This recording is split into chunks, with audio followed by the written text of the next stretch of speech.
अतुल सुभाष जी का केस तो आपको याद होगा। उसके बाद से ना जाने कितने ऐसे केस सामने निकल के आए हैं जहाँ पर पुरुष वर्ग के साथ अत्याचार देखने को मिल रहा है, और वो भी इतने अमानवीय तरीके से हत्याएं की जा रही हैं कि ये एक चिंता का विषय बनता जा रहा है।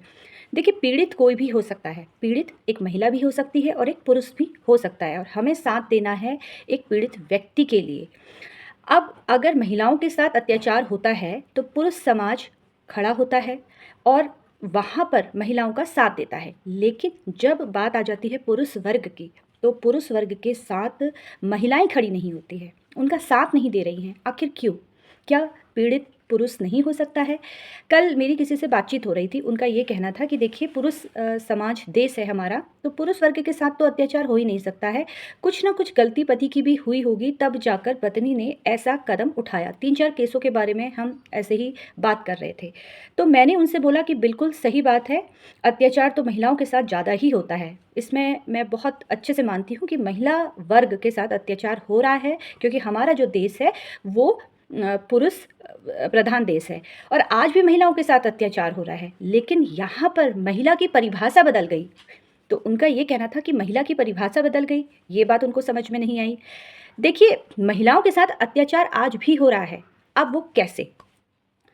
अब एक केस होता है, एक केस में बहू अपने परिवार वालों को घसीटती है न्यायालय में, और बहू कहती है कि मेरी सास ने हिंसा मेरे साथ की है, मारपीट मेरे साथ की है, अपने बेटे की दूसरा विवाह कराने के विषय में वो सोच रही है। जो दूर बैठी ननद है, वो घर पर कलेश का काम करती है, मेरी माँ को भड़काती है, मुझे ताने देती है, दहेज की कमी के लिए मुझे कह रही है। तो क्या पीड़ित अभी एक महिला नहीं है? क्या सास पीड़ित नहीं है? वो भी एक महिला है। क्या ननद एक पीड़ित है? वो क्या महिला ही नहीं है? महिलाओं पर भी अत्याचार हो रहा है, बिल्कुल हो रहा है, लेकिन परिभाषा बदल गई है। परिभाषा कैसे? आज एक सास दुखी है जो पहले के समय में अपनी बहू पर अत्याचार करती थी, तो पीड़ित तो एक महिला ही आज भी है जो सास के रूप में परिवर्तित हो गई है, ननद के रूप में परिवर्तित हो गई है, और आज उनको ये डर है, नौकरी जाने का डर है, झूठे आरोप लगाने का डर है। अगर पारिवारिक विवाद होता है, पारिवारिक विवाद में अगर एक महिला बहू, घर पे बैठी हुई एक ननद है जो अभी विवाहिता नहीं है, वो घर में है, पढ़ाई कर रही है, और बहू ने उस ननद पर आरोप लगा दिया कि भाई, मेरी जो ननद है मेरे साथ मारपीट करती है, जलाने की कोशिश की है, कई बार इसने मुझे पीटा है, इस तरह से वो आरोप लगा रही है। तो फंस गई वो दहेज के लिए। 498A के तहत, घरेलू हिंसा के तहत उसके ऊपर मामला दर्ज कर दिया। तो क्या उसके विवाह में, क्या उसकी नौकरी में इसका प्रभाव नहीं पड़ेगा? तो पीड़ित तो महिला है। मैं बिल्कुल मानती हूँ कि आज के समय में पीड़ित महिला है। जिनका ये कहना था कि पुरुष वर्ग से ज़्यादा महिला पीड़ित होती है, तो मैं बिल्कुल इस बात से सहमत हूँ। लेकिन परिभाषा बदल चुकी है। परिभाषा बहू जो है वो आज पीड़ा पहुंचा रही है किसको? ननद को, सास को। वो सास जो 80 साल की है, वो दादी जो 90 साल की है, जो बिस्तर पे लेटी है, उस पर भी 498A के तहत आरोप लगा दिया जाता है। जो महिला या पुरुष बिस्तर में हैं, वो उस बिस्तर से नीचे नहीं उतर सकते हैं, लेकिन वो भी आज कोर्ट कचहरी के चक्कर काट रहे हैं। उनके खिलाफ भी मामला दर्ज हो रहा है। जो पिता समान ससुर है, भाई समान देवर है, उन पर महिलाएं आरोप लगा दे रही है। किस लिए? सिर्फ अपने आप को सही साबित करने के लिए। लड़ाई झगड़ा मतभेद हर घर में होता है, हर घर में कलेश होता है, लेकिन झूठे आरोप नहीं लगाए जाते हैं। वो कुछ ही घर में लगाए जाते हैं। नाराज़गी पति पत्नी के बीच में होती है, सास बहू के बीच में होती है, हर रिश्ते में होती है। क्या एक माँ बेटी के रिश्ते में नाराज़गी नहीं होती है? लेकिन हम अपनी माँ के ऊपर झूठा आरोप तो नहीं लगाते। हमने अपनी माँ के हाथ से ना जाने कितने बार मार खाई होगी, ना जाने उन्होंने हमें कितने बार अपशब्द भाषा का हमारे ऊपर प्रयोग किया। लेकिन क्या एक बेटी अपनी माँ के ऊपर आरोप लगा रही है? नहीं। अगर यही चीज़ अगर एक सास अपनी बहू से कह देती है कि भाई तुम्हें जल्दी उठना है, या तुम इस तरह से ना करो, तो वही घरेलू हिंसा हो जाती है। वहीं पर फिर झूठे आरोप लगा दिए जाते हैं। तो समाज में आज भी महिलाओं पर अत्याचार हो रहा है, बिल्कुल हो रहा है, लेकिन परिभाषा बदल गई है। लोग ये कह रहे हैं कि नहीं, महिलाओं पे ज़्यादा अत्याचार हो रहा है। कल एक वीडियो मैं देख रही थी जिसमें ये कह रहे थे कि जो मुस्कान है, उसने ऐसा कदम उठाया, उसके पीछे का कारण ये है कि उसका पति 9 साल के बाद घर वापस आया। एक महिला का ही कहना था, क्या करती बेचारी। लेकिन क्या 9 साल से वो घर नहीं आ रहा है, उस महिला को उसने कोई हो सकता है कि खाना खर्चा नहीं दिया, हम केस को नहीं जानते हैं, जो सोशल मीडिया पे देखा है, जो न्यूज़पेपर में पढ़ा है, हम उसके हिसाब से चल रहे हैं। लेकिन उस महिला ने ये कहा कि उसने ये कदम उठाया क्योंकि उसको वो 9 साल से छोड़े हुए था। तो अगर कोई व्यक्ति किसी को छोड़ के जा चुका है तो क्या उसकी आप हत्या कर देंगे? क्या आप उसे एक ड्रम में डालकर उसके ऊपर सीमेंट भर देंगे?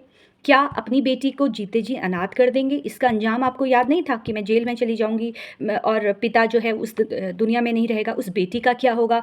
सदियों तक इस तरह की घटनाएँ उनके परिवार में चलती रहेगी, याद रहेगी कि हाँ, इसकी माँ के द्वारा ऐसा कदम उठाया गया है।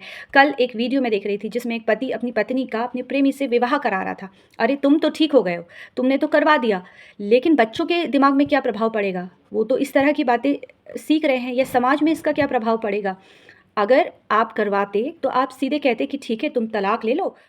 बच्चों पे इसका बुरा प्रभाव पड़ेगा, आप उनसे तलाक लीजिए, तलाक के बाद उनसे कोई संबंध ना रखिए, लेकिन आप उस विवाह में शामिल हो रहे हैं, तो इससे आपके बच्चे उसमें शामिल हो रहे हैं। क्या ये सही है? क्या ये सोशल मीडिया में इस तरह से खबर आना, उससे उनके परिवार में कोई प्रभाव नहीं पड़ेगा, बच्चों पे कोई प्रभाव नहीं पड़ेगा? आजकल छोटी-छोटी घटनाएँ, कहीं पर भी आज़ादी है वीडियो बनाकर अपलोड करने की, कोई भी किसी का वीडियो बनाकर अपलोड कर देता है। तो इस तरह से अपने परिवार की बेइज्जती करना, इस तरह से सोशल मीडिया पे आना, ये हो सकता है आप इन सारी चीज़ों से अभी बच सकते हैं, लेकिन इससे आपके बच्चों के जीवन में बहुत प्रभाव पड़ेगा। हर चीज़ सोशल मीडिया पर, आप पति-पत्नी का लड़ाई झगड़ा हो रहा है, वो सोशल मीडिया पे आप दिखा रहे हैं। तो इस तरह की घटना करने से पहले होशो-हवास पर अपनी चीज़ों को अपलोड कीजिए। ख़ास तौर पर जो पारिवारिक विवाद हैं, उनको सोशल मीडिया पर पति-पत्नी साझा ना करें। बहुत सारी ऐसी महिलाएँ मैं देख रही हूँ कि घर में घर कलेश हो रहा है, उस पर वो वीडियो बनाकर अपलोड कर दे रही हैं। तो ये क्या समझदारी है? ये तो बेवकूफ़ी है। फ़िलहाल जिनका ये कहना था कि भई महिलाएँ आज भी पीड़ित हैं, उनको मैं यही कहूँगी, हाँ, बिल्कुल पीड़ित है, लेकिन अब परिभाषा बदल गई है। परिभाषा पहले बहू को के साथ दिक्कत थी, लेकिन अब सास, ननद के साथ पूरा परिवार इसमें शामिल है, जिनके ऊपर झूठे आरोप लगाए जा रहे हैं, जिनको, जो दूर बैठी हुई ननद है, जो अविवाहिता ननद बैठी है घर पर, उस पर आप आरोप लगा रही हैं।